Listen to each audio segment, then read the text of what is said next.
পাক যে রহমান, এর 5 নম্বর নিদর্শন নিয়ামুল্লাহ রাহমা। এই পৃথিবীতে যত নিয়ামত আল্লাহ পাক আমাদেরকে দান করেন সব হলো আল্লাহ পাকের পক্ষ থেকে রহমত। সূরা আরাফের 57 নম্বর আয়াত আল্লাহ পাক রব্বুল আলামিন বলেন, ওয়া হুয়াল্লাযী ইউরসিলুর রিয়াহ বুশরাম বাইনা ইয়াদাই রাহমাতি। আল্লাহ পাক জি রহমানের 6 নম্বর নিদর্শন, ওয়া হুয়াল্লাযী ইউরসিলুর রিয়াহ বুশরাম বাইনা ইয়াদাই রাহমাতি।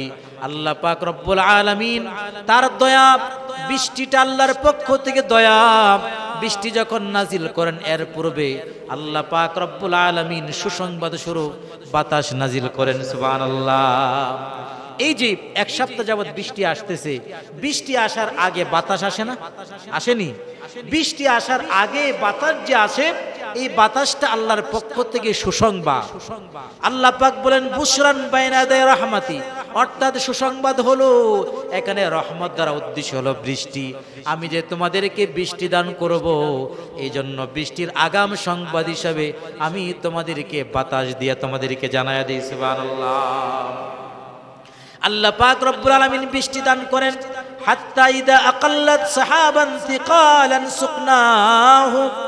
বাতাস যখন এই মেঘমালাকে ঘুরাইতে থাকে, মেঘমালা যখন বয়ে আনে, এই মেঘমালাকে আল্লাহ পাক রব্বুল আলামিন শহরের দিকে নিয়ে যায় যেখানে বৃষ্টির প্রয়োজন।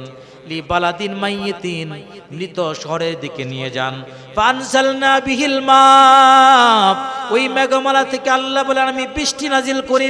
ফাআখরাজনা বিহি মিন কুল্লি থামারাত, এই বৃষ্টির দ্বারাতে আল্লাহ পাক রব্বুল আলামিন জমিন থেকে আমি আল্লাহ পাক বিভিন্ন ফল ফলাদি ফসল আমি জাগ্রত করি। সুবহানাল্লাহ। বিভিন্ন ফসল উৎপন্ন করি এই রহমতের বৃষ্টি দ্বারাতে। কাযালিকা নুখরিজুল মাউতা লাআল্লাহুম তাযাক্কারুন, এইভাবে আমি আল্লাহ পাক রব্বুল আলামিন মৃতদেরকেও আমি আল্লাহ পাক কিয়ামতের ময়দানে হাজির করব। লাআল্লাহুম তাযাক্কারুন, যাতে করে তোমরা স্মরণ করতে পারো। তাহলে আমরা 6টা মাধ্যম পেলাম। এই 6টা হলো আলামত আল্লাহ পাক যে আমাদের প্রতি রহমান এর নিদর্শন। এবার আসুন আল্লাহর রহমত পাওয়ার জন্য আমাদের জন্য কি কি দরকার, আল্লাহর রহমত পাওয়ার জন্য আমরা কি কাজ করব। আল্লাহর রহমত পাওয়ার জন্য 1 নম্বর, আল্লাহ যেহেতু রহমান, দুনিয়ার মানুষদের প্রতি আমাদের দয়ালু হতে হবে।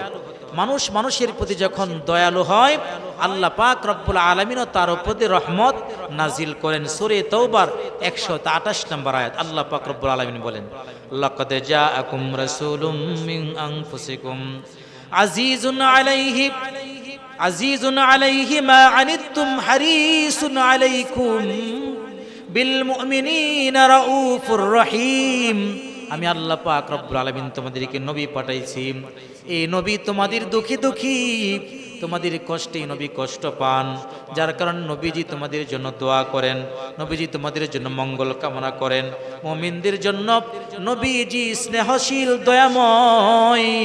সুতরাং একজন মুমিন আরেকজন মুমিনের প্রতি দয়ালু হবে। সহিহ বুখারীর বর্ণনা 6013 নম্বর হাদিসের বর্ণনা, মুসলিম শরীফের 2319 নম্বর হাদিসের বর্ণনা। আন জারির ইবনে আব্দুল্লাহ রাদিয়াল্লাহু তাআলা আনহু قال قال رسول الله صلى الله عليه وسلم من لا يرحم الناس لا يرحم الله। যে ব্যক্তি মানুষের প্রতি দয়া করে না আল্লাহ পাকও তার প্রতি দয়া করে না। তার মানে হলো বান্দা বান্দার প্রতি দয়া করবে, একজন মানুষ আরেকজন মানুষের প্রতি দয়া করবে। যদি দয়া করে তাহলে আল্লাহও তার প্রতি দয়া নাজিল করবেন। সুবহানাল্লাহ। এই পৃথিবীর বুকে আল্লাহ পাক হলো তার বান্দাদের প্রতি সবচেয়ে বেশি দয়ালু। এরপরে হলো আমাদের নবী, এরপরে কে? আমাদের নবী। আর উম্মতের ভিতরে সবচেয়ে শ্রেষ্ঠ দয়ালু হলো আরহামু উম্মতি বি উম্মতি আবু বকর রাদিয়াল্লাহু তাআলা আনহুম। আবু বকর সিদ্দিক হলেন পুরো উম্মতের ভিতরে সবচেয়ে বেশি দয়ালু উম্মতের প্রতি। আমার ভাইরাম, এই জন্য আল্লাহ পাক রব্বুল আলামিনের দয়া যদি আমরা পেতে চাই, 1 নম্বর মানুষের প্রতি দয়া করতে হবে। 2 নম্বর, যদি আল্লাহর রহমত পেতে চাই তাহলে আল্লাহর এই কোরআনটাকে আমাদের মেনে নিতে হবে। আল্লাহর কোরআনকে যদি মেনে নেই, আল্লাহর রহমত আমরা পাইব। 3 নাম্বার, আল্লাহর দোয়া যদি আমরা পেতে চাই, তাহলে আসরের নামাজের আগে 4 রাকাত নফল নামাজ পড়ব। কোন সময়? আসরের নামাজের আগে 4 রাকাত নফল নামাজ পড়ব। আবু দাউদ শরীফের 1271 নম্বর হাদিসের বর্ণনা, তিরমিজি শরীফের 430 নম্বর হাদিসের বর্ণনা। রাহিমাল্লাহু ইমরান সাল্লা ক্বাবলাল আসরি আরবাআন, যে ব্যক্তি আসরের আগে 4 রাকাত নামাজ পড়বে, আল্লাহ পাক রব্বুল আলামিন তার প্রতি দয়া করবেন, আল্লাহ পাক তার প্রতি রহমত নাজিল করবেন। সুবহানাল্লাহ।